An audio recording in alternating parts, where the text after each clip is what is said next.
ನಮಸ್ಕಾರ. ಮಂಗಳೂರು ಮಿರರ್ ಸುದ್ದಿ ಸಂಚಯಕ್ಕೆ ಸ್ವಾಗತ. ನಾನು ಕೀರ್ತಿಪುರ.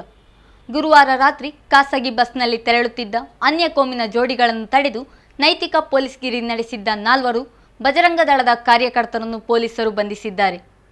ಬಂಧಿತ ಆರೋಪಿಗಳನ್ನು ಮಂಗಳೂರಿನ ಅತ್ತಾವರದ ಬಾಲಚಂದ್ರ, ಕಂದುಕದ ಧನುಷ್ ಭಂಡಾರಿ, ಶಕ್ತಿನಗರದ ಜಯಪ್ರಶಾಂತ್ ಮತ್ತು ಊರ್ವ ಮಾರಿಗುಡಿ ಕ್ರಾಸ್ ರೋಡ್ ಬಳಿಯ ಅನಿಲ್ ಕುಮಾರ್ ಎಂದು ಗುರುತಿಸಲಾಗಿದೆ.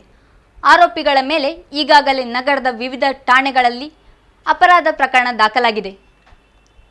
ಮಂಗಳೂರು ಕೆಎಸ್ಆರ್ಟಿಸಿ ಬಸ್ ನಿಲ್ದಾಣದ ಬಳಿಯಿಂದ ಹೊರಟ ಖಾಸಗಿ ಬಸ್ನಲ್ಲಿ ಭಿನ್ನ ಕೋಮಿನ ಯುವಕ ಮತ್ತು ಯುವತಿ ಜೊತೆಯಾಗಿ ಪ್ರಯಾಣಿಸುತ್ತಿರುವ ಮಾಹಿತಿ ಪಡೆದ ಬಜರಂಗ ದಳದ ಕಾರ್ಯಕರ್ತರು ನಗರದ ಪಂಪೆಲ್ ಬಳಿ ಬಸ್ ತಡೆದು ಇಬ್ಬರನ್ನು ಬಸ್ನಿಂದ ಕೆಳಗಿಳಿಸಿ ಹಲ್ಲೆ ನಡೆಸಿದ್ದರು. ಈ ವೇಳೆ ಯುವಕನಿಗೆ ಚೂಡಿಯಿಂದ ಇರಿಯಲಾಗಿತ್ತು. ಆತನನ್ನು ಇಂಡಿಯಾನಾ ಆಸ್ಪತ್ರೆಗೆ ದಾಖಲಿಸಲಾಗಿತ್ತು. ಘಟನೆ ನಡೆದ ತಕ್ಷಣ ಪೊಲೀಸರು ಕಾರ್ಯಾಚರಣೆ ನಡೆಸಿ ಹಲವರನ್ನು ವಶಕ್ಕೆ ಪಡೆದುಕೊಂಡಿದ್ದರು.